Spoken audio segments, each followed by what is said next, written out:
Olá pessoal, tudo bem? Sejam bem-vindos a mais uma videoaula. Eu sou o professor José Ferrari Neto e estou apresentando mais um bloco de questões de língua portuguesa da banca IBFC, organizadora do concurso Tribunal de Justiça do Estado de Pernambuco. Então, galera que está ligada aí nesse concurso, a hora é de intensificar os estudos e a preparação, ok? Para isso, acompanhe atentamente a nossa videoaula aqui, preste atenção nos principais pontos que estão sendo abordados por essa banca e com uma maneira de se abordar as questões de maneira a marcar a opção correta lá no gabarito. Ok, pessoal? Então, não vamos nem perder tempo, vamos manter a bola no alto e vamos direto lá para a leitura do texto 1.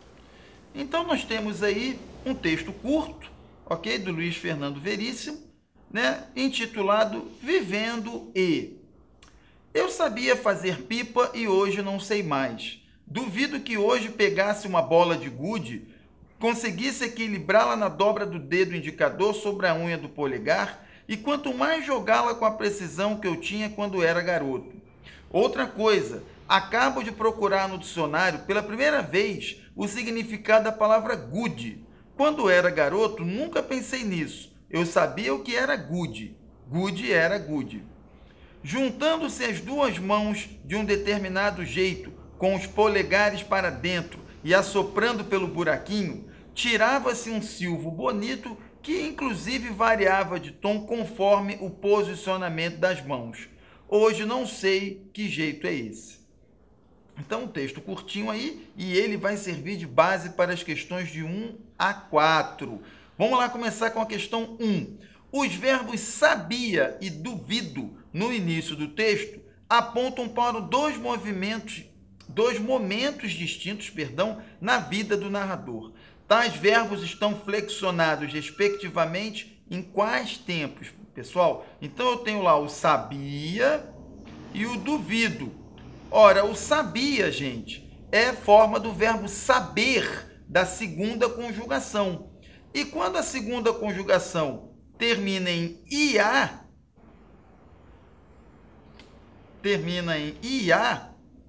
como está aqui, ó, isso indica que o verbo está conjugado no pretérito imperfeito, ok? E o duvido, terminado em ó, que é da primeira conjugação, o verbo é duvidar, então na primeira pessoa do presente termina em ó. Então eles estão flexionados no pretérito imperfeito e no presente do indicativo, logo, resposta item é. Atenção a essas terminações verbais, porque é por meio delas que eu identifico com maior segurança em que tempo e modo o verbo está flexionado, ok? Já a questão de número 2 vai me dizer o seguinte: a partir da leitura atenta do texto, percebe-se um posicionamento sobre o tema e é possível concluir que... Então, qual é esse posicionamento do autor em relação ao tema, pessoal? Valoriza a experiência adulta em detrimento da infância inocente? Não, ele justamente questiona um pouquinho que na fase adulta ele já não saiba mais fazer coisas que ele fazia quando era criança, ok? Então não é o item A. No item B, temos: se revela o quanto as crianças são enganadas por não conhecerem tudo. Na verdade, ele faz uma reflexão já na vida adulta, ok? Sobre os conhecimentos que ele tinha quando era criança. Então não pode ser esse das crianças serem enganadas, conforme diz o item B. No item C, ocorre a indicação de que o aprendizado infantil é sempre muito útil ao adulto. Pode até ser, mas quando ele chega na fase adulta, ele já não lembra mais, ok? E aí essa questão da utilidade não fica bem considerada. No item D, se privilegia mais a experiência da infância do que a racionalidade dos adultos. Então, vai ser o item D. Inclusive porque ele vai ao dicionário, né, ver qual é o sentido de good, uma coisa que ele não fazia quando era criança, onde bastava saber que good era good. Então, na questão 2, a resposta item D.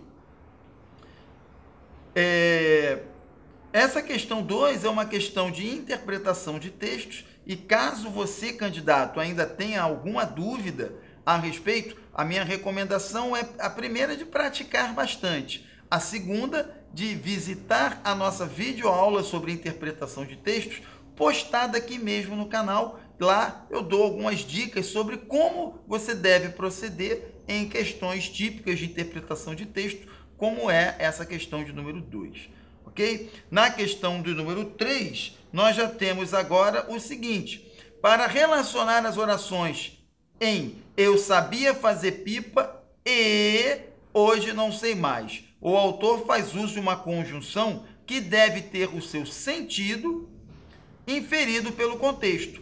Trata-se do valor semântico de quê? Pessoal, aqui tem uma pegadinha de leve, muita atenção.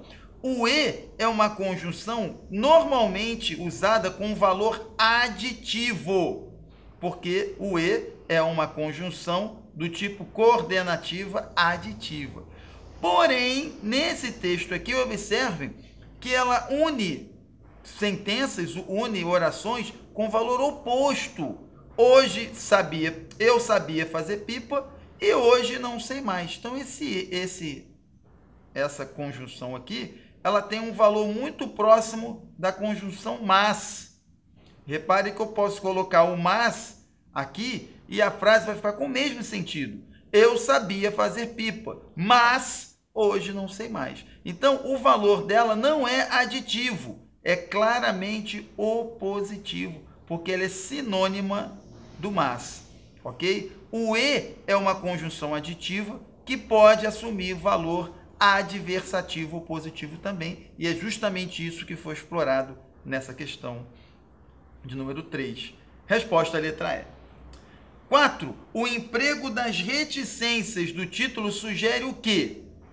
As reticências, elas vão sugerir um convite para que o autor reflita sobre o tema. Vivendo e aprendendo, é verdade? Não. Ele substitui esse aprendendo pelas reticências e chega à conclusão que quando chegamos à fase adulta, muito daquelas coisas que nós aprendemos vivendo são esquecidas.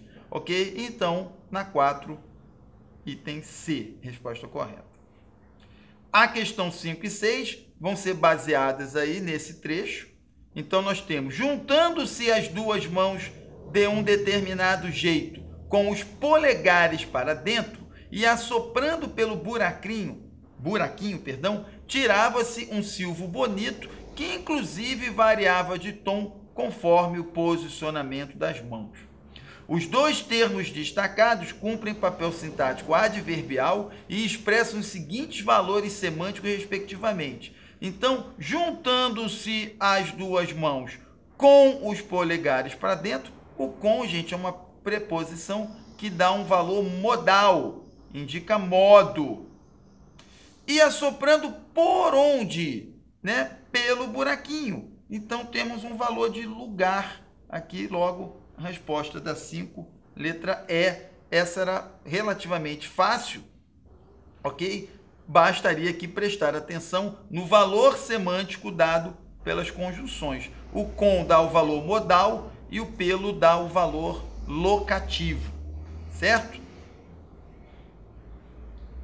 A questão 6 diz: os verbos que se encontram na forma verbal de gerúndio contribuem para a representação de uma ação que sinaliza o que, pessoal? O gerúndio, né, é uma forma nominal que indica uma ação que ainda está em curso, que ainda está acontecendo. Os gerúndios são essas formas que terminam em NDO. Então, cantando, correndo, viajando, partindo, estudando, indicam um processo, uma ação que ainda está acontecendo, ainda está transcorrendo. Logo, a resposta do item 6, letra A. Para as questões 7 a 10, vamos fazer a leitura do texto.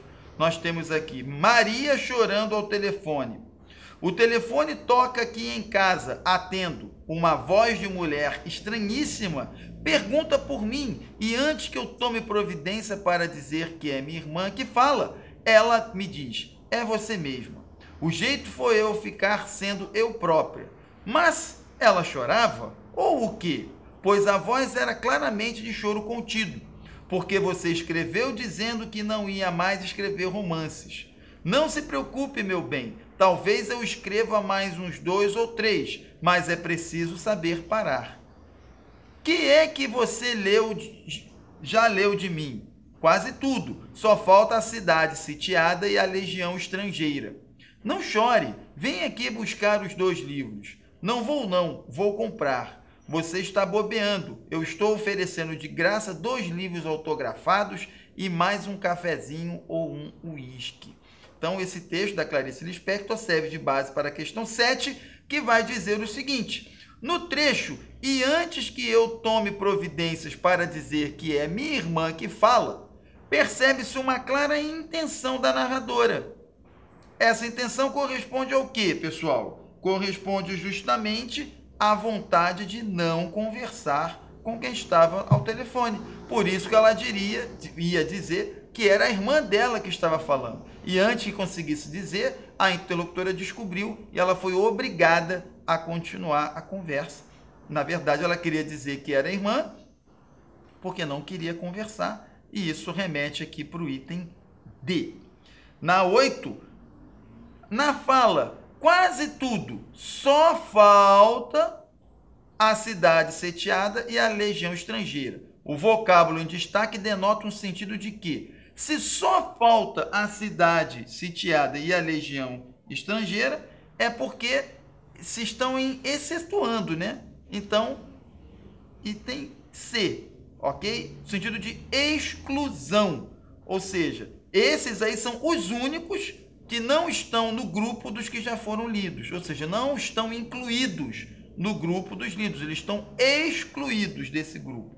Então, só pode ser a ideia de exclusão, item C, na 8. Na 9, em função do contexto em que os fatos são contados, a percepção sensorial é explorada. Desse modo, um dos sentidos ganha potencial expressividade. E trata-se do quê? Parece uma questão difícil, né, gente? Mas se nós lembrarmos que toda a história transcorre ao telefone, então o sentido aí que vai ser explorado só pode ser o da audição. Portanto, 9, letra A. E na 10, temos, no trecho, você está bobeando.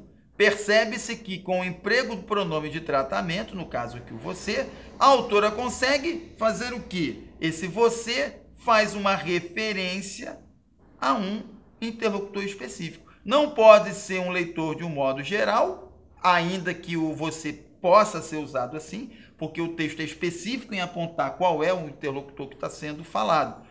Ok? Não pode ser uma intervenção formal, porque o você é um pronome mais informal no português. Afastar-se de um projeto de um autor ideal também não é o caso, visto que, mais uma vez, o interlocutor é um interlocutor concreto, ok? E mostrar que não tem intimidade com quem fala não é o caso, porque o você é um pronome informal, coloquial, e que denota intimidade com quem fala. Então, até por eliminação, a resposta item B na questão 10, pessoal. E assim a gente encerra mais uma videoaula, pessoal. Deixamos aí mais um bloco de questões comentadas da banca IBFC para o Tribunal de Justiça do Estado de Pernambuco. Então, galera que está lá treinando, a ter acompanhado essa resolução, seguramente vai fazer com que os conhecimentos sejam melhor fixados. Mas se ficou alguma dúvida, pode postar aqui no canal que em tempo hábil nós vamos ter todo o prazer do mundo em responder, certo? Se você gostou da videoaula, curte, compartilhe e comente. Deixe lá a sua sugestão para que a gente possa melhorar sempre o nível do nosso material, ok? E não deixe também de dar a sua contribuição. Visite esse site e dê o seu apoio ao nosso projeto. Nós precisamos de todo o suporte possível para continuar produzindo videoaulas gratuitas e de qualidade para você concursando, ok? Eu espero vocês na próxima videoaula. Um abração e obrigado!